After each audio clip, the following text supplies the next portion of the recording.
Bonjour à tous, c'est Jean-Luc Roux sur sa chaîne YouTube. Aujourd'hui, nous allons parler de l'armée américaine qui effectue un test de largage aérien de sa nouvelle mule robotique. Les soldats aéroportés américains ont récemment effectué un test de chute du nouveau véhicule terrestre sans pilote aux mules robotiques qui pourrait être de plus en plus courant lors d'opérations futures. Le nouveau robot, appelé Small Multipurpose Equipment Transport, le SMET, est conçu pour alléger le fardeau du soldat, de l'escouade et de la petite unité débarquée en transportant des fournitures supplémentaires et des équipements de mission essentielle. La conception du système intègre des charges utiles de mission modulaires, les MMP, qui augmentent considérablement l'efficacité du combattant.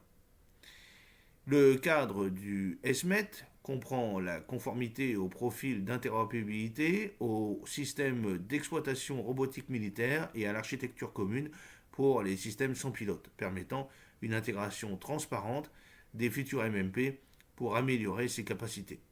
Cette architecture adaptable facile à l'assimilation des MMP du donneur d'ordre et des autres donneurs d'ordre qui adhèrent à ces normes, assurant ainsi un système robuste et évolutif.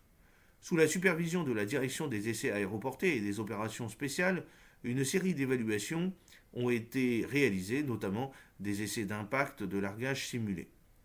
Ces tests visaient à garantir que le SMET pouvait supporter des forces d'impact lors de l'atterrissage après des largages à haute vitesse. Le SMET fournit à de petites unités démontées la capacité de générer de l'énergie pour les systèmes électroniques organiques, a expliqué M. Jacob Boll, analyste de systèmes de recherche opérationnelle à la direction des essais aéroportés et des opérations spéciales. Après la réussite du test d'impact du largage simulé, le SMET a subi des procédures de gréage complètes en vue des opérations de largage à faible vitesse. Les tests visaient à évaluer l'efficacité opérationnelle et l'adéquation du SMET aux opérations de largage à faible vitesse, a souligné Boll, soulignant son potentiel à alléger les charges physiques lors des opérations sur des terrains difficiles pendant des durées prolongées. Ce système polyvalent s'aligne sur les exigences de mobilité des équipes de combat des brigades d'infanterie et renforce la vision stratégique de l'armée américaine visant à intégrer rapidement les capacités des systèmes robotiques et autonomes visant à atténuer les risques auxquels sont confrontés les soldats lors des opérations de combat. Une séquence d'essais réussie de largage à faible vitesse s'est ensuivie, chacun suivi d'exercices opérationnels impliquant divers exercices de manœuvre, et les données collectées au cours de ces tests joueront un rôle essentiel pour informer les dirigeants de l'armée américaine sur les performances du SMET, facilitant ainsi les décisions critiques concernant sa production. Avant les opérations de largage, les soldats ont suivi une formation complète sur le SMET. Cette formation comprenait un aperçu approfondi des équipements, des commandes et des opérations tactiques du véhicule.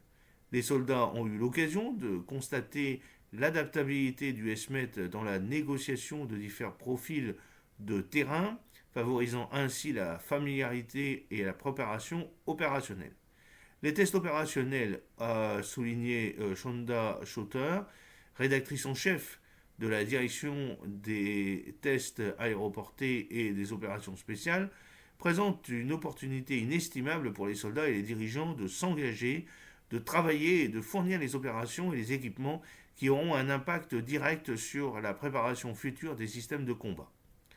Les tests opérationnels sont l'occasion pour le commandement des tests opérationnels de l'armée américaine de contribuer à l'état de préparation, a souligné le lieutenant-colonel Derek Johnson, chef de la division des tests de la direction des tests aéroportés et des opérations spéciales, soulignant le rôle central de ces évaluations pour garantir la préparation de l'armée à affronter efficacement et triompher dans les conflits nationaux. J'espère que cette petite vidéo vous a plu. N'oubliez pas de cliquer sur le pouce pour la promouvoir, de vous abonner si ce n'est pas encore fait et de partager cette vidéo sur vos réseaux sociaux. A très bientôt, fidèlement, Jean-Luc O.